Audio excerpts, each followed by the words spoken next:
সুপারিশ করেন, সুপারিশ কবুল করব।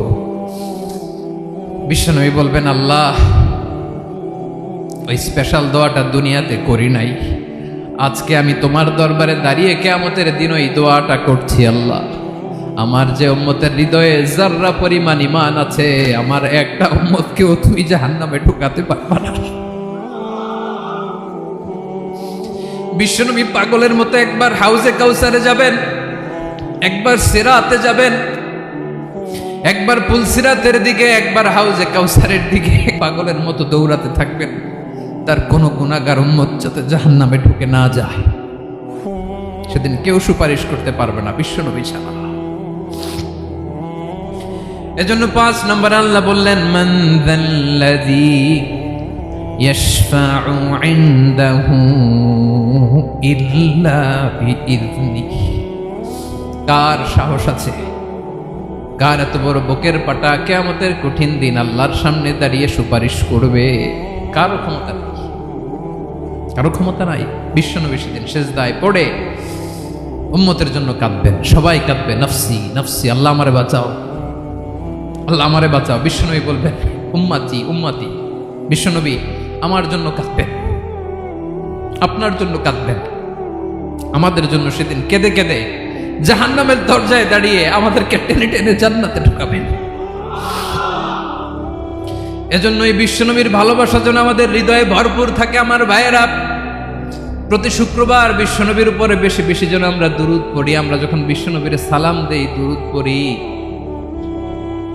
একদল স্পেশাল ফেরেশতা আছে যারা বিশ্বনবীর দুরূদটা নিয়ে সরাসরি বিশ্বনবীর রওজায় যায়, যে বলে অমুকের বেটা অমুক আপনারে সালাম দিয়েছে। বিশ্বনবী নিজ কবরের থেকে নিজেই সালামের উত্তর দেয়। বিশ্বনবীর ভালোবাসা যেন আমাদের হৃদয়ে থাকে, বিশ্বনবীর সুন্নাহ দিয়ে যেন আমাদের জীবনটাকে সাজাই। পারা যাবে ইনশাআল্লাহ। বিশ্বনবীর ভালোবাসা ছাড়া কেউ জান্নাতে ঢুকতে পারবে? বিশ্বনবীর পক্ষে আমরা বলবো, বিশ্বনবীর পক্ষে আমরা লিখব, বিশ্বনবীর জন্য আমরা আমাদের কলিজার রক্ত বিলিয়ে দিব, ঠিক কিনা বলেন? সেদিন বিশ্বনবী ছাড়া কেউ সুপারিশ করতে পারবে না। 5 নম্বর আল্লাহ বললেন, মান যাল্লাযী ইয়াশফাউ ইনদাহু ইল্লা বিইযনি। কে আছে সুপারিশ করবে আল্লাহর সামনে? আর আপনি আপনার বাবার দরবারে যে সেজদা দেন, হ্যাঁ, ইব্রাহিম আলাইহিস সালাম থারথার করে কাঁপবে আর বলবে, নফসি নফসি, আল্লাহ আমারে বাঁচাও। মুসা আলাইহিস সালাম থারথার করে কাঁপবে, আল্লাহ নফসি নফসি, আমারে বাঁচাও। আর আপনি পীরের দরবারে যে সেজদা দেন, কোথায় আছেন আপনি? খবরদার, কেউ বাঁচাতে পারবে না। যাকে ইল্লা আল্লাহ যাকে অনুমতি দেন, বিশ্বনবীকে দিবেন, নবীদেরকে দিবেন, এরপরে আল্লাহ তার স্পেশাল ওয়ালিদেরকে, মুত্তাকিনদেরকে, শহীদদেরকে, সিলেক্টেড বান্দাদেরকে দিবেন। কিন্তু কাকে দিবেন, কার জন্য দিবেন, দুনিয়ার কেউ জানে না। একজন ছাড়া, তিনি কে? আল্লাহর ওয়ালিদেরকে, নেককার লোকদেরকে আল্লাহ সুপারিশের অনুমতি দিবেন। কিন্তু আপনি যারে মানেন, যার পায়ে সেজদায় লুটিয়ে পড়ে থাকেন, তারে যে আল্লাহ দিবেন, এটার কোনো গ্যারান্টি আছে? কথা বলেন। এজন্য জপতে হবে একজনের নাম, আওয়াজ করে বলুন, তিনি কে? আয়াতুল কুরসির 5 নাম্বার কথা হচ্ছে, সেদিন কেউ কারো উপকারে আসবে না, সুপারিশ করার সুযোগ পাবে না, আল্লাহ যাকে অনুমতি দেয় তিনি ছাড়া। কয়টা গেল? 6 নাম্বার আল্লাহ বললেন, ইয়ালামু মা বাইনা আইদিহিম ওয়া মা খালফাহুম। তোমাদের সামনে, তোমাদের পেছনে যখন যেটাই ঘটুক না, জানে কে? আওয়াজ করে বলুন, কেউ যেটা জানে না, জানে কে? কেউ যেটা দেখে না, দেখে কে? কেউ যেটা শোনে না, শোনে কে? ইয়ালামু মা বাইনা আইদিহিম ওয়া মা, দৃষ্টিগোচর, দৃষ্টির বাইরে যা ঘটে কে জানে? তবে ঘরের ভিতরে ঢুকে জানালা বন্ধ করে লাইট অফ করে যদি আমরা কিছু করি, ওইটা আর আল্লাহ জানেন না।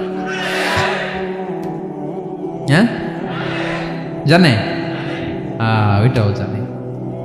যত কালো পর্দা লাগায়া লাইট বন্ধ করে একা একা পাপ করেন, দেখে কে? এজন্য অন্ধকারে পাপ করলেও সেখানেও আল্লাহর দৃষ্টি আছে না নাই? আলিমুল গায়বি ওয়াশ শাহাদা, দৃশ্য অদৃশ্য সব জানেন, সব। আল্লাহ বলেন, ওয়া আসিররু কাওলাকুম আও ইজহারু বিহি ইন্নাহু আলিমুম বিদাতিস সুদূর। প্রকাশ্যে করো কিংবা গোপনে করো, সব জানেন। এমনকি অন্তরে অন্তরে কি ভাবো তাও জানেন। মুখে গালি দেন নাই, মনে মনে গালি দিচ্ছেন, ওটা তো আর আল্লাহ জানে না। হ্যাঁ, আলিমুম বিযাতিস সুদূর, অন্তরে যা আছে ওইটাও ইয়ালামু খাইনাতাল আ'য়ুন ওয়া মা তুখফিস সুদূর। চোখ দিয়ে, অনেকে দেখবেন চোখ দিয়ে চোখ মারে, ওইটাও আল্লাহ দেখেন। বিচার করতেছে, বিচারককে ঘুষ টুস দিয়ে আপনি চোখ মারলেন যে এইভাবে না ওইভাবে কর, ওইটা তো আর আল্লাহ দেখে নাই। হ্যাঁ, খাইনাতাল আ'য়ুন, চোখের খেয়ানত দেখে। ওয়া মা তুখফিস সুদূর, অন্তরে যেটা লুকায় রাখো এটাও তিনি দেখেন। এজন্য আল্লাহ বলেন 6 নম্বর কথা হচ্ছে ইয়ালামু মা বাইনা আইদিহিম ওয়া মা খালফাহুম, সামনে পেছনে যা ঘটে সব জানে কে। কথা ক্লিয়ার?